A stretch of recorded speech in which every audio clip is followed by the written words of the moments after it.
Yeah.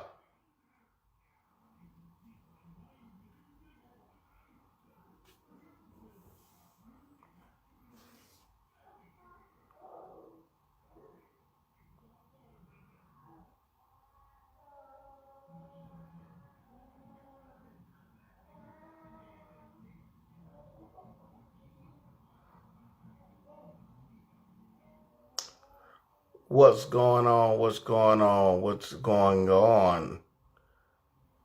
Greetings to everyone. What's going on? Thank y'all for tuning in. What's going on? What is going on? What is going on?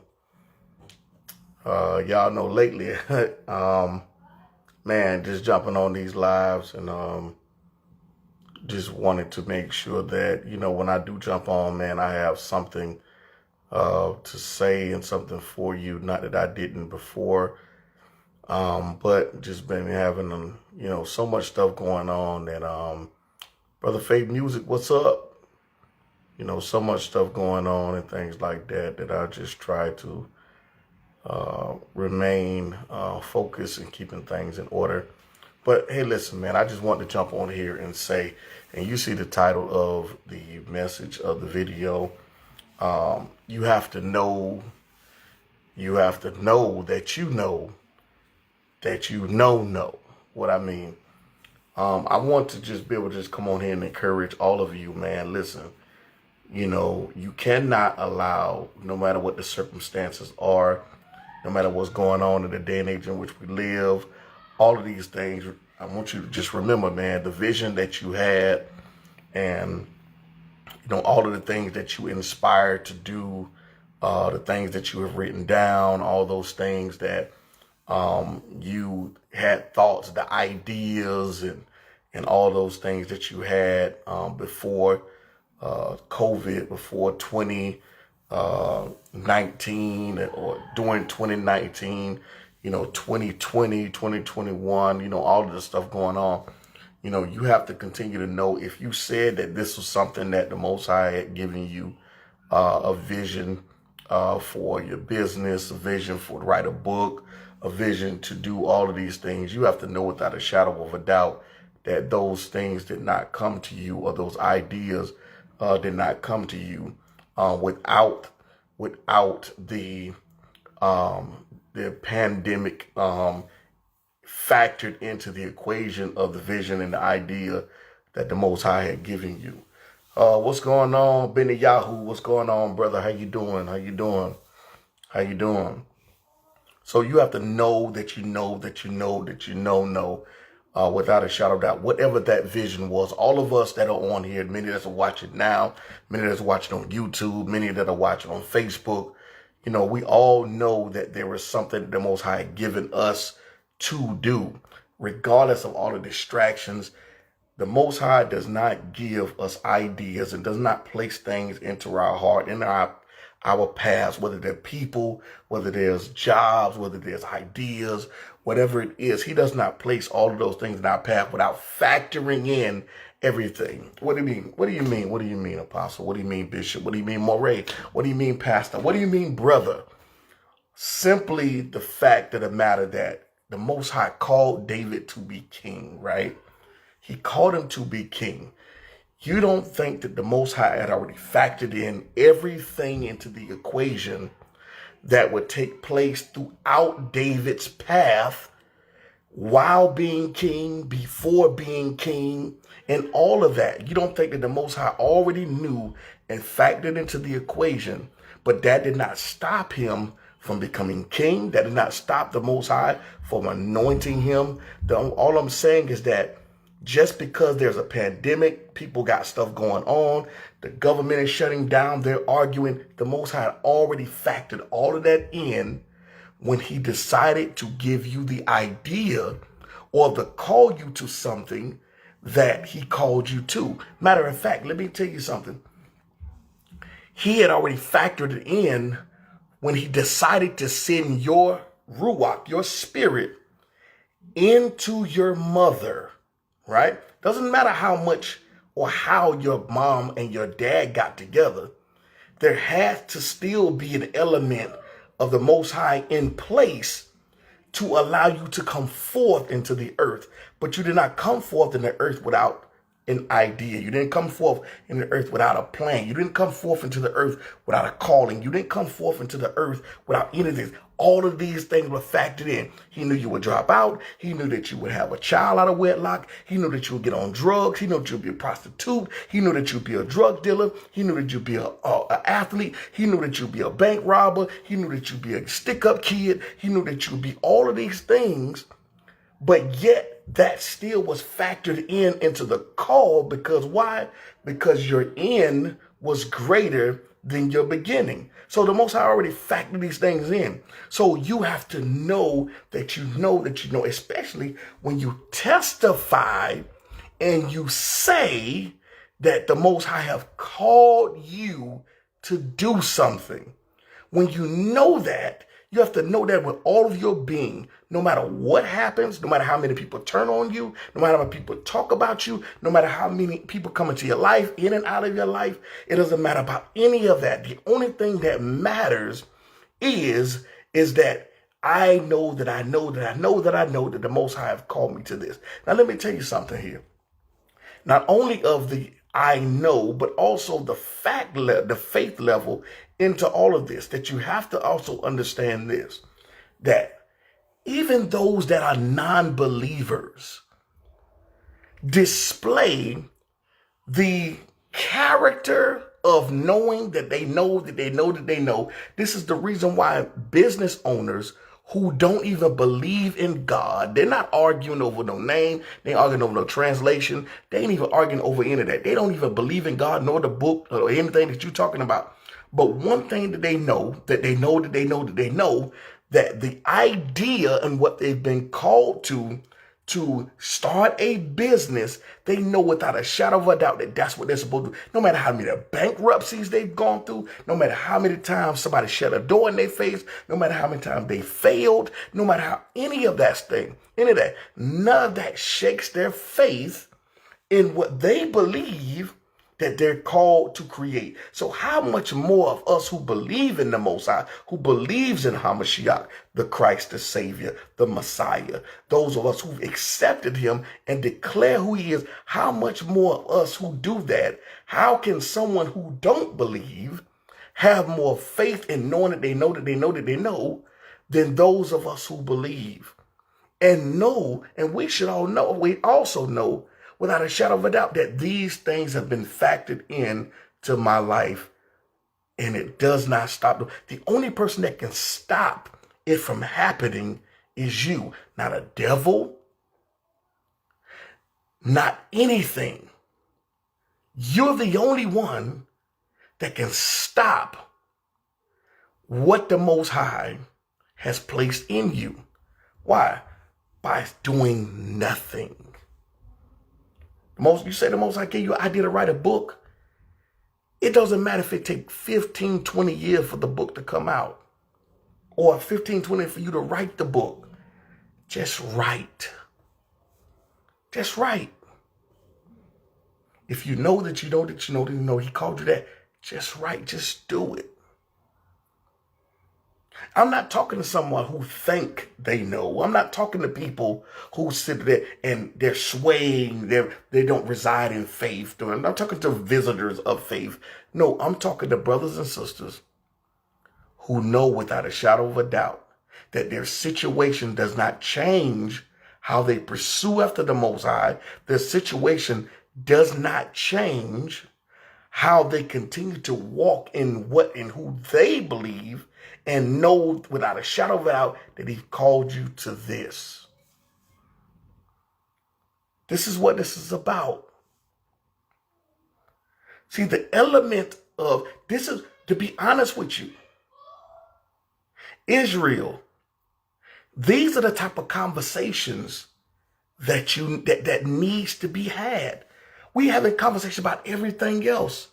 This is how you empower brothers and sisters, by talking to them, because giving them that injection they need to go forward. All of us needed a boost. You know, they're talking about these boosters and all this other stuff. We all need this type. Because if you say that the Most High called you to this and that's what he called you to, some of us need that kick in the butt to get us going. Some of us need that. And guess what? It's nothing wrong with it. And I'll kick you in your behind as many times as you need me to if that's going to get you going. But there's nothing else can really truly matter when it comes down to the Most High calling you, and because you're the one declared that he called you to it. So if he did, then the evidence of that is your pursuit of it. I don't care what happened. The Most High say, look, I called you to do this. I've called you to apostleship. I've called you to be an overseer. If I called you all these things and you do it, I'm not going to force you to do it. If I called you to be an evangelist, I called you to be all these things, I'm not going to force you. Okay, he called you to be a teacher, but guess what? You still need preparation. He didn't just call you and say, okay, now just go teach. No, there's still a practical element to the spiritual call. You still need preparation. So guess what? He called you to write a book. So what do you need to do? Then that means that you need to do the research and talk to authors. Do your due diligence. Do your homework. Do your footwork. As they used to say back in the day, give God something to work with.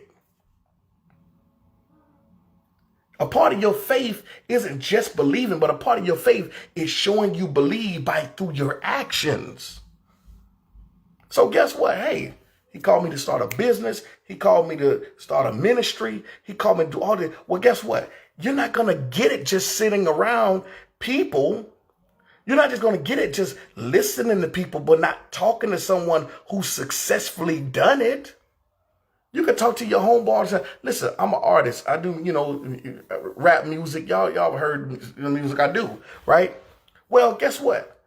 I didn't always start out as being an MC.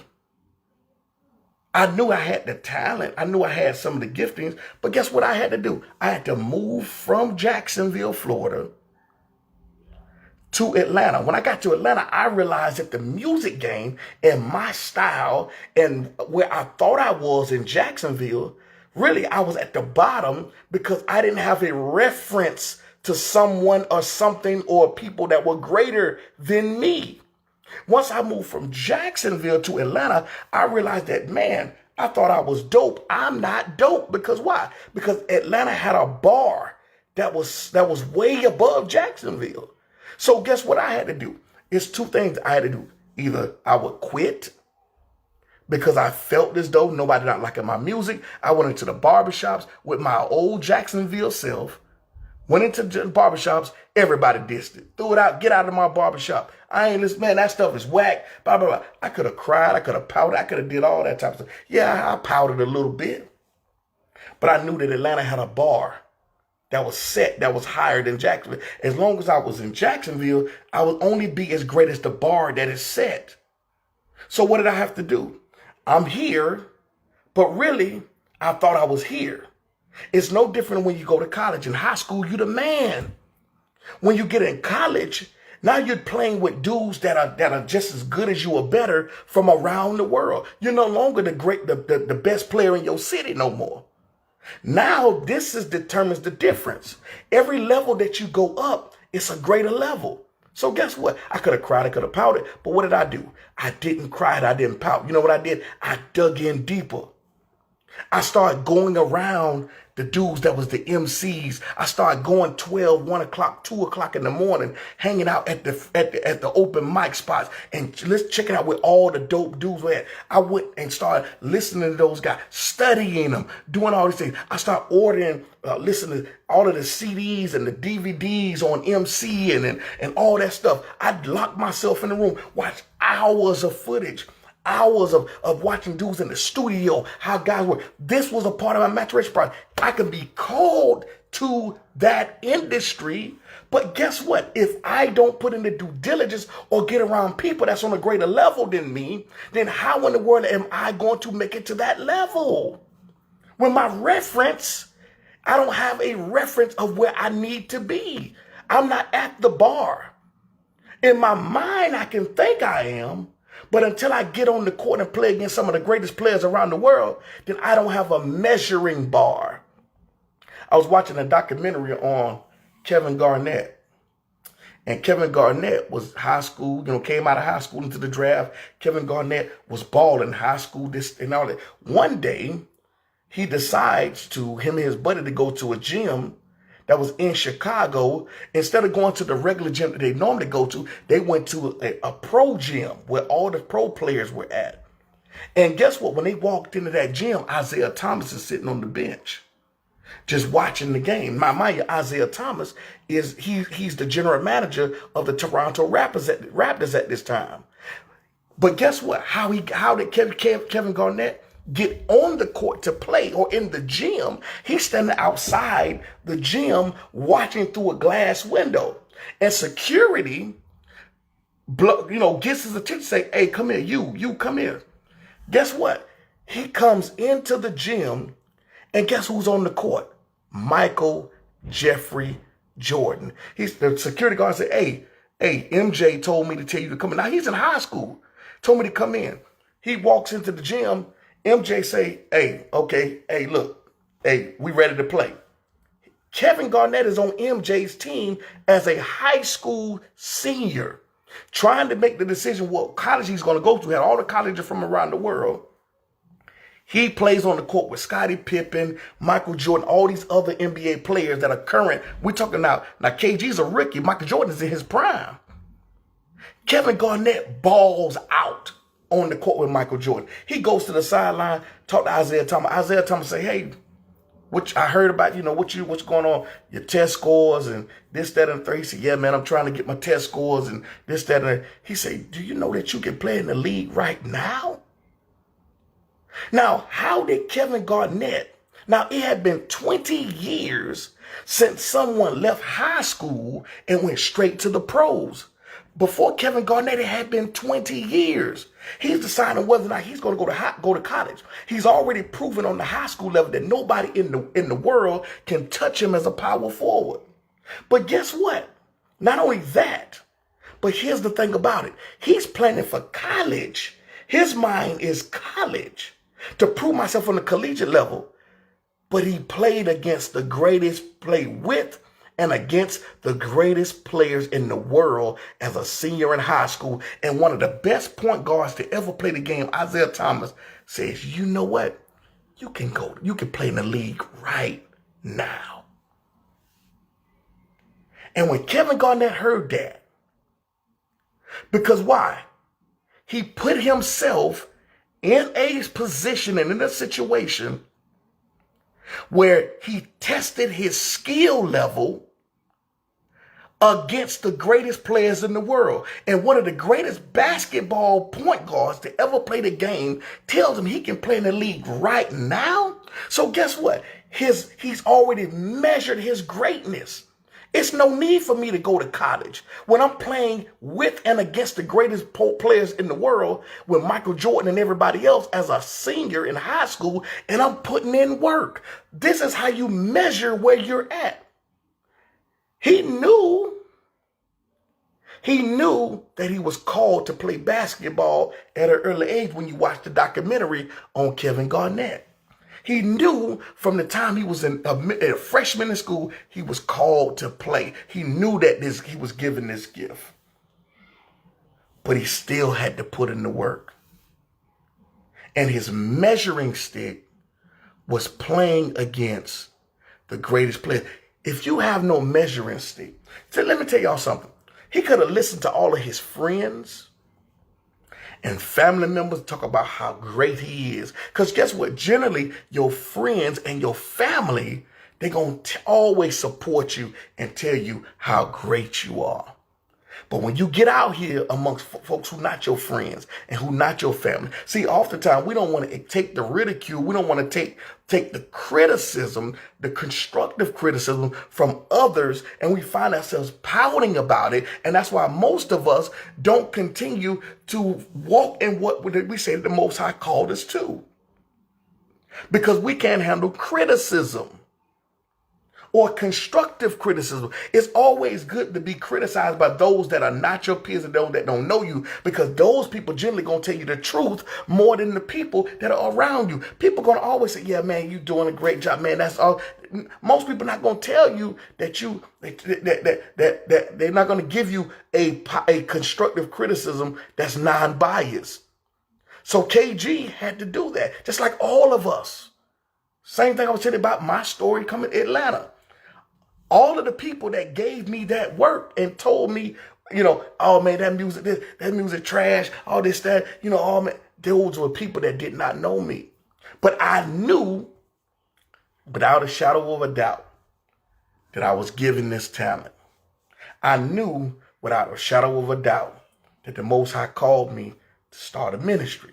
I knew without a shadow of a doubt that the Most High told me to go on a tour every week around the country without worrying about how it's going to be paid for and all of that other stuff. And guess what? When you know without a shadow of a doubt, all of this stuff, I tell people all the time, the boom was built off of touring to different states. In 2017, I started. God Most High gave me the vision in 2016 to go and travel from state to state, Christian churches, all kind of other doggone hotel conference rooms, teaching biblical Black history, teaching against the Kemetic doctrine, teaching against all these other things. It was a vision that he gave, but I knew without a shadow of a doubt, money did not stop me. Me trying to figure out how I'm going to get there or how I'm going to pay for a conference room, that didn't stop me. It didn't matter how it's going to be paid for. The Most High told me to do it, so I did it. And guess what? The provision was made. We always had a place, always rented out a hotel, always got either something like that. We always have a witness on Beat Bros, who's also an elder in Boom. He was there. Several of y'all on here, Elder Fenton Ramsey, y'all was there. Minister Casey was there. So when the Most High gives you a vision of something, you have to know that you know that you know that you know that you know, not yourself having a desire to do it. That's not it. Because you can desire to do a lot of things that the Most High ain't co-signing. But when you know that he called you to it, the evidence is there. Why? Because the evidence does not start when you do it. The evidence starts. The evidence, it multiplies and it comes to fruition as you continue to walk and go. But he's also giving you nuggets throughout your past, throughout your time of walking. Up until the moment when it's time to go, he gives you the vision, he gives you those things, but he also gives you a glimpse and show you in past tense of things too, to give you nuggets to know that you're going into the right direction, those breadcrumbs to get you going in the right direction. So all I'm telling you is, brothers and sisters, that you have to know without a shadow of a doubt, if he called you to do it, stop moping, stop complaining, and do it. You say you Israel, stop looking for cosign. Stop looking for somebody to validate you. Just be it. Just be it. He called you. He called you to do something. Do it. But here's the thing. He'll give you the vision, but he's not going to force you. He's not going to force you. He didn't force Abraham. He told him to go. And as he go, he'll show. And that's how the Most High did. He told me to go do the truth tour. Meet all of these brothers. Moray, Derek, Sila. All of these brothers and sisters that's in leadership within our assembly. Some of the top leaders were those that were there before Boom was even start or Boom came to fruition in time. Boom was already being worked outside of time, but it had to come into fruition in time. So therefore, the Most High used the truth tour to get it started. So that's what I'm saying. There's always a starting point of something. You know that he called you to do it. Boom, there it is. We walking in it. And as we continue to walk, the Most High continued to show. And it's no different than today. This is the reason why I'm confident. It's like he spoke, he said, listen, I'm a boom gonna be here. We call it the boom effect. The boom effect gonna happen. Boom. And even when it comes down to even the way we do ministry, a lot of people outside of boom don't understand why we move the way we move. Why we move the way we move. Why? Because the Most High set the vision for us to move that way. He didn't give it to anybody else outside. Other people may be doing it, but we don't know them. We haven't talked to them in that way. But nobody is going to do it the way we do it. Why? Because we're a part of the body that is called to do it this way. We're not called to do it your way or anybody else's way or however somebody else is doing it. That's where the Most High gave you the vision to do it. Okay, cool. He gave you the vision to do it that way, and you believe that that's what he did, then there's going to be evidence of that, which means there's going to be fruit. People are going to grow, and it's going to birth others. When the Most High in it multiplies. That's why as you continue to go, he's going to continue to show. He's going to continue to reveal more ideas, more ways to do that. Not only that, when you continue to go, he also show you your enemies. When you continue to go, he also show you where not to go. See, that all of that obedience and knowing and walking in it, that comes with that. That comes, not only does the blessing come, but the protection comes too. And not only that, not only the blessings and protection, but the warnings come too.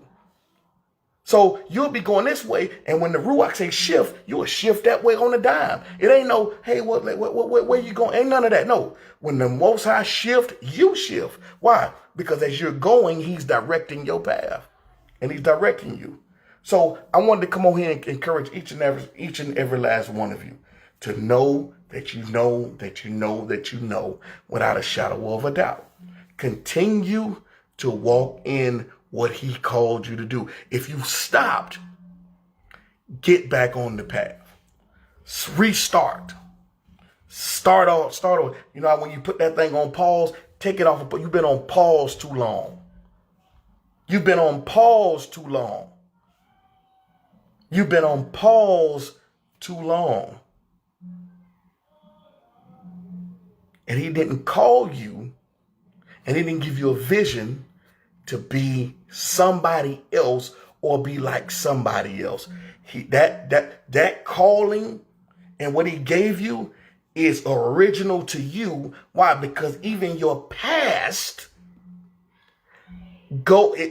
it goes with your future. Just look at your past. Your past tells you what he called you to. Your past will show you what he's called you to and where he's sending you. I ask people all the time, especially in the truth, hey, what's your calling? I don't know. I'm trying to figure it out. Why? How are you trying to figure it out? How don't you know?